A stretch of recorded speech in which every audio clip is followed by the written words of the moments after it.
Good morning, Todd. How are you doing today?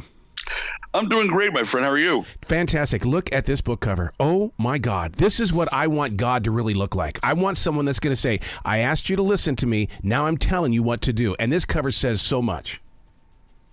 Yeah, it was really great artwork done by the team there.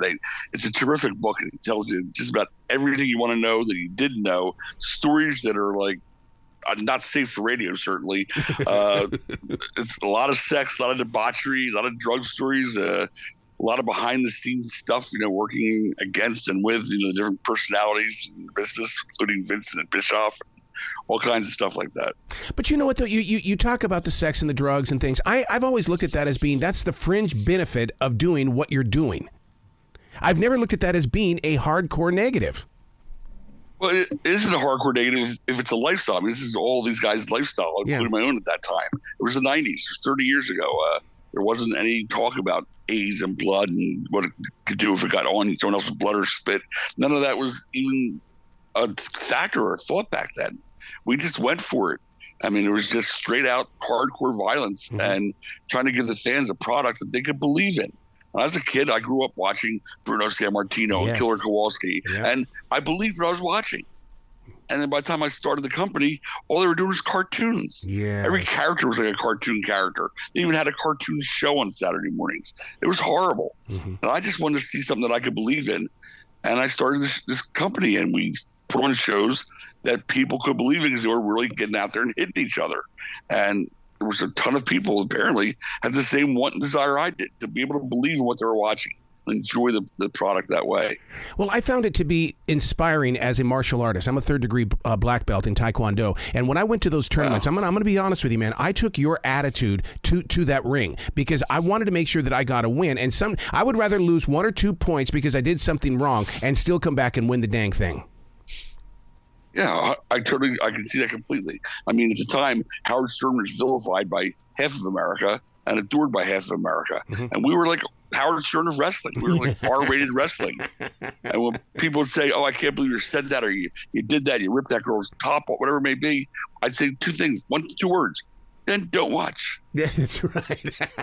No one's forcing you to watch the show. Don't watch it.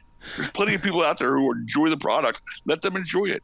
Go do your PTC somewhere else. The book we're talking about is Tod is God. You know what I also saw in this, Todd? I see that it's also a business book, because if you really look between the lines, look at the way that you branded things so that people would start talking about it. Yeah, I've been in business all my life, so that part of it was kind of easy for me. But it does tell you the trail of how you go from a little hobby of a once-a-month bar show at Mike Schmidt's Sports Bar in front of 80 people. It shows you how the growth developed. It tells you how to start I started the promotion. Now, anybody can start a promotion. They follow these kind of like blueprints. How did you find the courage to be so bravely honest within these pages? I mean, like you said, you go places where other people would not even touch. Because that's what ECW was. Okay. And in all honesty, it was just right out there. We're not going to try to lie to you. We're not going to try to jerk you around. If we had a stipulation that said losing tag team can never tag again. Ian and Axl Rotten have been a tag team for 15 years. But you know what? After that night, they never tagged again. They were never a team again. If we said someone's going to get unmasked, there wasn't another mask on underneath it. I hated that bait and switch for kind of stuff. Yep. We did it. We gave them the truth. I mean, someone said they're going to get their top ripped off. They got their top ripped off. I mean, whatever the stipulation of the match was, we honored it. We never insulted the fans' intelligence. Yeah, that's part of the story right there, Todd, that we don't talk about, and that is when we walk away disappointed from a live match. It's like, no, that's not the way I would have played it out. Nope. Yeah, and their main events, double count out. Come on. We didn't have count outs in ECW, ever. We didn't have disqualifications. They just went until somebody beat the other guy. Couldn't continue. Yeah. How did you teach those wrestlers to fly? Because seriously, come on, look at the air time they had. I didn't teach them anything. Believe me. I was, and I got to experience what it was like having being in the ring against Bill Alfonso enough times to realize just how hard their job was, and their job was hard. Trying to keep the crowd going and perform and take a beating and give a beating. There's a lot going on at one time there. Now, I'm no professional wrestler, but I'm going to tell you right now, at 61, I feel every bit of my journey through martial arts, and I can't imagine what Cactus Jack or Terry Funk have been feeling. Or Sandman or any of them. Oh, yeah, exactly. I mean, and even myself, and I'm 68 now. I mean, Sandman and I go to the same doctor to get stem cell shots just so we can walk. Yeah, they didn't teach that stuff in high school, did they? Hardly. You don't realize how 20 years later or 30 years later, your insides are like, okay, now we're going to pay you back for what you did to us 30 years ago. That's right. Yeah, and it's in the way that you walk and the way that, I mean, you basically, the way you groan. I mean, do you have your favorite groan? Something on that level. That's me trying to raise my arm above my shoulder or me trying to get out of bed. Yeah. So now when you write a book like this, you're actually clearing your mind, body, and soul of the journey. What have you opened yourself up to now? Because this book now, in all honesty, when you're as creative as you are, it doesn't belong to you anymore. It belongs to us, the fans. Now it's time for Tod the God to go find something new to do. Well, I think I'd like to start heading towards retirement at this point. I mean, I've been working at my family business for almost 50 years. And of course, the ECW run in between that. And that's still to this day it was a cathartic process here. I tried to be as honest as I could. I didn't hold anything back, including my own things that I did that were not necessarily something people would be like, road trip stories. I mean, it's all in there. I mean, everything's there. The whole Paul and I, our meeting, our getting along like best friends for so long, and then our falling apart and how that happened and what really happened there. All that's covered.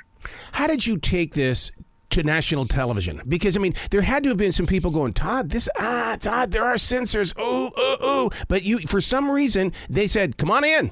Get in here. So you found a bunch of believers, didn't you? Yeah.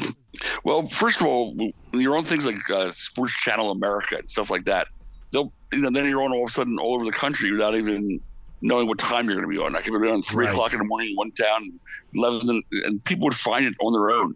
And once they found it, they just didn't leave. I had a guy come up to me at a convention literally 3 months ago, man in his 60s, and he said to me, I just want you to know, you saved my life. Mm-hmm. I said, I did? What did I do? Did I say I was the father? What do you mean I saved your life? And he said, no, I'm dead serious. He goes, I was suicidal. Yeah. Early 90s, and I turned this thing on, and at 2 o'clock in the morning, I saw your show. And I was riveted by what I was watching. I'd never seen anything like this. This isn't like any wrestling I've ever seen before. And you left the show with a cliffhanger. You have to wait till the following week to find out what happened. Mm-hmm. And I had to wait. I had to see what was going to happen. And of course, with me waiting that extra week to see your show again, things just changed in my life. And here I am 30 years later, and God bless you saved my life. Ooh, that was heavy. I can totally get that in the way that I used to DVR you. I knew exactly when you were going to come on. Yes, it was at like 3 o'clock in the morning, but I still DVR'd it and I could watch it on my time. And I think that's the reason why I became such a fan of Extreme Championship Wrestling, because I got to see it on my time because of the DVR, because of technology. Yeah, we were an underground sensation. Yes. So then the thing is that when you have all of these wrestlers and you know that you're going to the matches, how do you guarantee the match in the next city tomorrow night? Because, like I said, you're flying in that ring. You're hitting harder than anybody else has ever hit in the history of wrestling. Well, we tried to limit as much best we could to two live shows a week. Okay. Because the guy's bodies couldn't go 4 or 5 nights a week like that, obviously. I mean, they're going out there getting smacked with 2x4s and by chains and barbed wire and Singapore canes and tables. And, so 2 nights of that is about all these guys can handle. And a lot of it also explains a lot of the drug use, which, is also spelled out in the book. Now, do you take this to the next level? Are we going to see something on Netflix or Hulu? Because, I mean, it's all, first of all, you're inside of our imaginations inside these pages, but we want to see moving pictures. Of course, I totally understand that. Actually, I have a niece out in California who's in production, and she's been in touch with Amazon and a few other companies about doing a docuseries. So we'll say they loved the book. They loved it. They said, we want to do more with it. We just got to figure out what we want to do. Wrestling as I was growing up, because I was up in Montana as a kid, so that meant I got Nick Botwinkle and Vern Gagne. And the thing is that I realized that it was so regional. Did you run into that while you were forming Extreme Championship Wrestling, that certain regions, like, for instance, those New York Mets fans love to hit harder than anybody else, and yet if you went out to Seattle, well, we want to have a mellow wrestling match? Yeah, I mean, we're on the East Coast, obviously, and first of all, starting in Philadelphia, which was already totally a heel town. I mean, they loved the heels, they hated the baby faces. That was just the kind of town. It's a blue collar town. It's just the way they are. You're going to come out there and try to be a pretty boy, with the long hair and the flowing robe. They hate you already, whether you're supposed to be a good guy or not. They don't care. I remember being in a match when I was still a fan at our Civic Center here. It was the Freebirds against the Dynamic Dudes. It's hard to believe that Shane Douglas is once a dynamic dude, but nonetheless, in the middle of the match, the fans just started booing every single thing Johnny Ace or Shane Douglas did and cheering for everything the Freebirds did. It was Garvin and Michael Hayes. And the guys in the ring were like lost. They didn't know what to do. Like they didn't know how to react to that. That's something that never been experienced before, but they booed every single thing. Now they do it like it's nothing today. Yeah. But back then it was unheard of. They were booing the good guys and cheering the bad guys, and that's what we are. Philadelphia's a hard-hitting, like I said, blue-collar, love the bad guys kind of town. Yeah.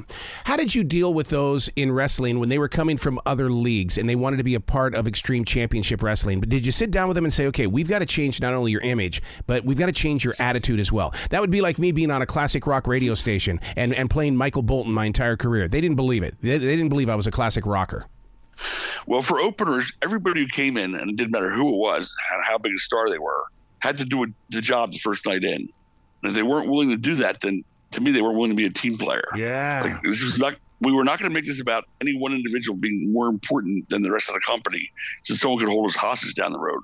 We wanted, in that show, every act that came out, every match that came on, from the first to the last, had its own following kind of thing, had its own chant, had its own, everything was independent of each other, but we were all on the same team. So if someone said, no, I'm not doing a job, I'm not going to lose, I'd say, okay, well, then, we don't need you. You're not going to be part of the team. You're not going to do us any good, even with your name value coming from one show. We're looking for something to grow with, not somebody to come in just one time, get a payday, and leave. You bring up a very interesting point because I've been blessed with the opportunity to talk with a lot of wrestlers, and that word team is so important. It is driven into their soul. And if you were to ask any of them who've been in more than one, big, large company, what their favorite locker room of all time was, they all end up saying ECW. Yeah. Because they'd huddle around the monitor. I mean, 10, 12 guys huddling around the monitor watching other people's matches. I remember Hawk coming back from the ring and going, what's everybody looking at? Yeah. What's going on? What I missed? They're going, nothing. They're watching the next match. They want to help everyone, each other to succeed. I've never seen that before. Usually you do your match, you go, you get drunk, you leave. That's it. And I said, yeah, it was a whole different kind of atmosphere. And it was led by Terry Funk, who was the greatest of them all, if you ask me. Oh my God! Just even hearing Terry Funk's name, I mean, that right there, he was to be with him at an arena and then to shake his hand at the end of one. Oh my God! I mean, that man knew how to make a connection. And oh my God, yes. And for him to have written the foreword to my book, that meant a great deal to me because he was such an important part of what we did. I mean, I love Terry Funk. I still see him in the back of the dressing room right now, calling the young boys over who were like so in so much pain. They were hurt. They couldn't lift their arms. He said, all you got to do is get a rental car. And they all went, I'm sorry? Is he talking gibberish? What do you mean get a rental car? He goes, you get the insurance, you run into a stop sign, and they pay for all your medical bills. And the guys are going, oh my God, I would never thought of that. This guy's, old school all the way. See, you could open up a school of how to survive in America, the way that people are doing it secret, with a big secret attached to them. You're not kidding. But that was, like I said, he was to me, he was like the Godfather in there. He was the guy that everybody went to, and he made everybody around him better. Without him, no one would ever have heard of Public Enemy and Shane and Sabu and people like that. Yeah. Yeah. Where does the wrestling world grow from here? Because, I mean, you set the stage. Now we have to keep the performance alive.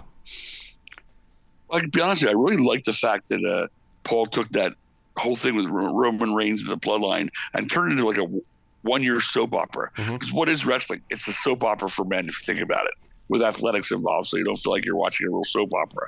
But that's really what it is. And if you hit the right chord, as he's done with his whole storyline, it can go on for a year. We did it with Raven and Dreamer. Yeah. We did it with Raven and Sandman. First we interject his wife, then we interject the kid, then the son Tyler. I mean, it was like we just keep expanding on the storyline and feeding into it, and people are emotionally invested in it, they're not going to, they want to see what's next. They got to see what's next. Like the guy that night, I got to see what happens next week. I can't not watch. Yeah. I'm so glad that you brought up the soap opera, because the one question that's right here in my notes, and I wish I could show you my notes, I've been staying away from it for 15 minutes, but I'm going to jump on it now. Will it ever grow beyond the soap opera stories and drama? I don't want it to change, but will people change?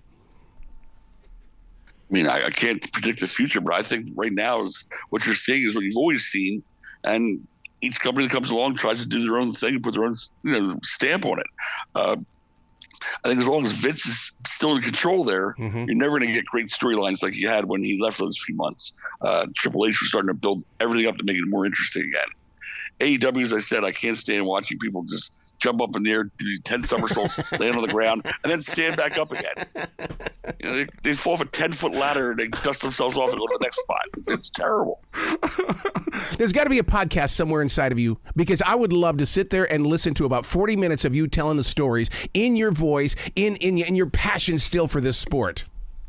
Oh my gosh, that's what the book is me telling stories. I sat there on on Zoom with Sean 2 hours a day for 4 days a week for 8 months. And I just told him stories. He's the one who had to put them in chronological order because they were told out of, in no order at all. Yeah. He said, tell me a Sandman story. And 2 hours later, I'd be telling him still no more Sandman stories. But that's what it is. The book reads that way. Wow. It reads as though you're just hearing me tell stories. Tom Cruise was recently asked about his legacy. He says, I'm not interested in a legacy. I just want to entertain people. Do you feel the same way? Yeah, I mean, I'm thrilled that the legacy's already there. I mean, 30 years later, for people to still be chanting the letters, it's unheard of. I mean, I never expected that. So to me, the legacy's already built in. I don't have to prove anything to anybody. I'm just happy to go about my way and slowly drift off towards retirement. Tod the God, you got to come back to this show anytime in the future, sir. Oh, it was my pleasure, guys. It really was. Oh, well, you be brilliant today, okay? You too.